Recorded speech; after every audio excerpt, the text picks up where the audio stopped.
Hello दोस्त, नमस्ते, प्रणाम। मैं हूं आपकी संगीत दुनिया 1984। आज आप लोगों के लिए एक बहुत ही प्यारा सा शिव चर्चा, शिव जी का, भोले जी का, बजरंगबली का हम लोग गीत लेके आए हैं। कजरी गीत है। आप लोग बताइए, आप लोग को यह गीत कैसी लगी? सुनाएंगे, सुनिएगा, लाइक शेयर सब्सक्राइब कीजिएगा और कमेंट में बताइएगा कि गीत कैसी थी। और आप लोग मन लगा के सुनना करिए, शिव जी की भक्ति है। शिव गुरु मानत मंगले रहली अपने मनवा में, चर्चा कराई अंगनवा में ना हो। शिव गुरु मानत मंगले रहली अपने मनवा में, चर्चा कराई भवनवा में ना, चर्चा कराई भवनवा में हो, चर्चा कराई भंगनवा में, चर्चा कराई अंगनवा में हो, चर्चा कराई अंगनवा में। शिव गुरु मानत मंगले रहली अपने मनवा में, चर्चा कराई भवनवा में ना। शिव गुरु मानत मंगले रहली अपने मनवा में, चर्चा कराई भवनवा में ना।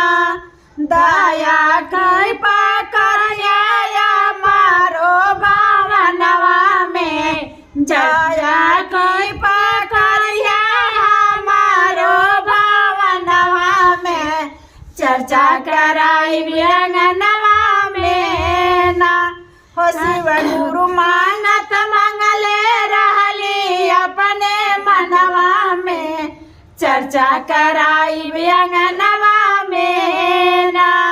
शिव गुरु मानत मंगले रहली अपने मनवा में, चर्चा कराई अंगनवा में ना।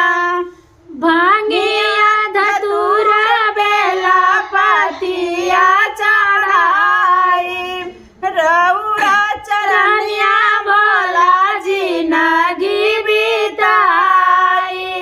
भांगिया धतूर बेला पतिया चढ़ाई, रउरे चरनिया भोला जी नगी बिताई।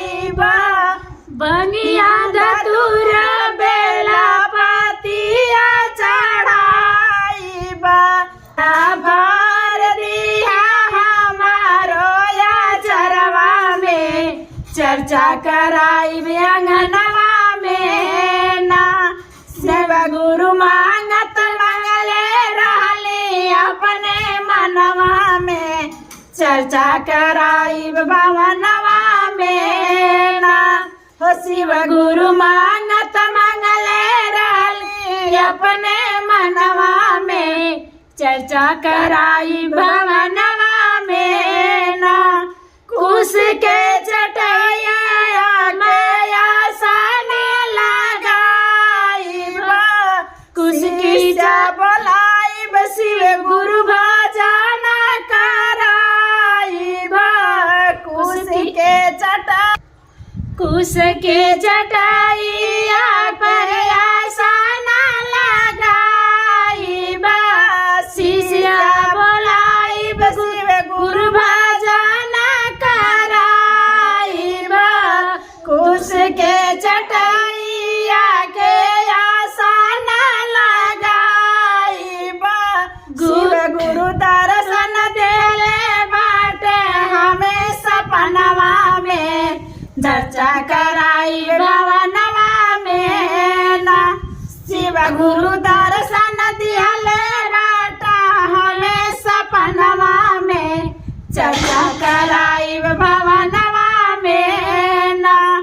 हम तो मांगत मंगले रहली अपने मनवा में, चर्चा कराई भवनवा में ना। हम तो मांगत मंगले रहली अपने मनवा में, चर्चा कराई भवनवा में ना। ऐसा ही बनवले रैया हम पर नजरिया हो, ऐसा ही बनौले रहिया हम पर नजरिया हो कबो न आवे दिया दुख विपतिया हो कबो न आवे दिया दुख के विपतिया हो एही बनवले रहिया हम पर नजरिया हो शिष्या यार जी करे रहू रे चरनिया में चर्चा कराई अंगनवा में ना शिष्या यार जी करे रहू रे चरनिया में चर्चा कराई अंगनवा में ना